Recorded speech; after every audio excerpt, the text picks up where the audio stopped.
Hi friends, flavour by Sheeba ಚಾನಲ್ಗೆ ಸ್ವಾಗತ. ಇವತ್ತು ನಾನು ನಿಮಗೆ ಆಲೂ ರೋಲ್ ಮಾಡೋದು ಹೇಗೆ ಅಂತ ತೋರಿಸ್ಕೊಡ್ತೀನಿ. ಆಲೂಗಡ್ಡೆಯಲ್ಲಿ ಮಾಡೋದು ಭಾಳ ಈಸಿ, ಈವ್ನಿಂಗ್ ಸ್ನ್ಯಾಕ್ಸ್ಗೆ ತುಂಬ ಚೆನ್ನಾಗಿರುತ್ತೆ. ಮಕ್ಕಳಿಗೆ ದೊಡ್ಡವ್ರಿಗೆ ಎಲ್ರಿಗೂ ಖುಷಿಯಾಗುತ್ತೆ, ಸಾಫ್ಟಾಗಿ ಟೇಸ್ಟಿಯಾಗಿರುತ್ತೆ. ಹೇಗೆ ಮಾಡೋದು ಅಂದರೆ, ಒಂದು 3 ಆಲೂಗಡ್ಡೆನ ಬೇಯಿಸಿ ಸಿಪ್ಪೆ ಎಲ್ಲ ತೆಗೆದು ಚೆನ್ನಾಗಿ ಅದನ್ನು ಸ್ಮ್ಯಾಶ್ ಮಾಡಿ ಇಟ್ಕೊಳ್ಳಿ. ಈಗ ಒಂದು ದೊಡ್ಡ ಸೈಜ್ದು ಈರುಳ್ಳಿ ಸಣ್ಣದಾಗಿ ಚಾಪ್ ಮಾಡಿರಬೇಕು, ಮತ್ತು ಕ್ಯಾರೆಟ್ ತುರಿದಿರೋದು, ಹಸಿಮೆಣಸಿನ್ಕಾಯಿ 3 ಮತ್ತು ಕೊತ್ತಂಬರಿ ಸೊಪ್ಪು ಇದಿಷ್ಟನ್ನು ಸಣ್ಣ ಸಣ್ಣದಾಗಿ ಕಟ್ ಮಾಡಿದ್ದೀನಿ. ಬಾಯಿಗೆ ಸಿಗದೇ ಇರೋ ಹಾಗೆ ಕಟ್ ಮಾಡಿ.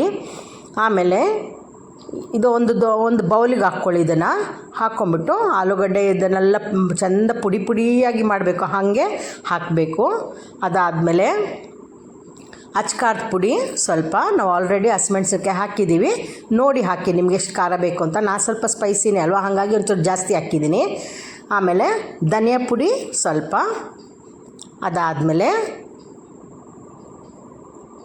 ಅರಿಶಿನ ಪುಡಿ ಸ್ವಲ್ಪ, ಇದು ಪೆಪ್ಪರ್ ಪೌಡ್ರ್, ಇದು ಪೆಪ್ಪರ್ ಪೌಡ್ರು, ಕರಿಮೆಣಸಿಂದು ಪುಡಿ ಹಾಕ್ತಾಯಿದ್ದೀನಿ. ಅದಾದಮೇಲೆ ಅರಿಶಿನ ಪುಡಿ ಹಾಕ್ಕೊಳ್ಳಿ. ಆಮೇಲೆ ರುಚಿಗೆ ತಕ್ಕಷ್ಟು ಉಪ್ಪು ಹಾಕ್ಕೊಳ್ಳಿ. ಇದಿಷ್ಟನ್ನು ಹಾಕ್ಕೊಂಬಿಟ್ಟು ಚೆನ್ನಾಗಿ ಕೈಯಲ್ಲಿ ಅದನ್ನು ಸ್ಮ್ಯಾಶ್ ಮಾಡಬೇಕು. ಚೆನ್ನಾಗಿ ಸ್ಮ್ಯಾಶ್ ಮಾಡಿ ಅದನ್ನು ಹಿಂಗೆ ಸಾಫ್ಟಾಗಿ ಸಿಗಬೇಕು, ಆ ಥರ ಉಂಡೆ ಕಟ್ಟಿ ರೆಡಿ ಮಾಡ್ಕೊಳ್ಳಿ.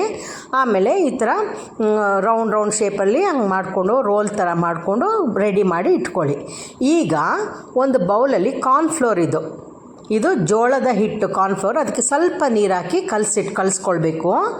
ಕಲಿಸ್ಕೊಂಡು ಇದು ಬ್ರೆಡ್ ಕ್ರಮ್ಸ್, ಇದು ಇದ್ದರೆ ಹಾಕಿ, ಇಲ್ಲ ಅಂದರೆ ಆಪ್ಷನ್ ಅದು, ಇಲ್ಲ ಅಂದರೆ ಬರೀ ಕಾರ್ನ್ಫ್ಲವರಲ್ಲೇ ಡಿಪ್ ಮಾಡಿ ಎಣ್ಣೆಗೆ ಫ್ರೈ ಮಾಡ್ಬೋದು.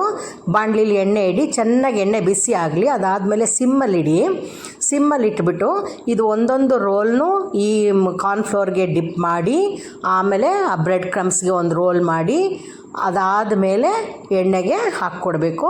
ಬ್ರೆಡ್ ಕ್ರಮ್ಸ್ ಇಲ್ಲದೆ ಹೋದರೆ ಬರೀ ಕಾರ್ನ್ಫ್ಲವರಲ್ಲೇ ಮಾಡಿ, ಅದು ಕೂಡ ತುಂಬ ಚೆನ್ನಾಗಿ ಬರುತ್ತೆ ಕ್ರಿಸ್ಪಿಯಾಗಿ. ಇದು ನೋಡಿ, ಒಂದು ಸೈಡ್ ಫ್ರೈ ಆದಮೇಲೆ ಮತ್ತೊಂದು ಸೈಡ್ಗೆ ಫ್ರೈ ಮಾಡ್ಕೊಳ್ಳಿ, ಗೋಲ್ಡನ್ ಕಲರ್ ಬರೋ ಹಂಗೆ ಫ್ರೈ ಮಾಡ್ಕೊಳ್ಳಿ. ನೋಡಿ, 2 ಸೈಡನ್ನು ಈ ಥರ ಫ್ರೈ ಮಾಡ್ಕೊಳ್ಳಿ ಚೆನ್ನಾಗಿ. ಸಿಮ್ಮಲ್ಲಿ ಫಸ್ಟ್ ಮಾತ್ರ ಫುಲ್ ಫ್ಲೇಮಲ್ಲಿಟ್ಟು ಎಣ್ಣೆ ಕುದಿಬೇಕು, ಆಮೇಲೆ ಸಿಮ್ಮಲ್ಲಿಡಿ. ನೋಡಿ ಎಷ್ಟು ಕ್ರಿಸ್ಪಿಯಾಗಿ ಬಂದಿರುತ್ತೆ ಗೊತ್ತಾ. ಇದನ್ನು ಸಾಸ್ ಜೊತೆಗೆ ತಿನ್ನಿ, ಸಖತ್ತಾಗಿರುತ್ತೆ. ನೆಕ್ಸ್ಟ್ ವೀಡಿಯೋದಲ್ಲಿ ನಮಗೆ ಮೀಟ್ ಮಾಡೋಣ. ಅಲ್ಲಿವರೆಗೂ ಟೇಕ್ ಕೇರ್, ಬಾಯ್.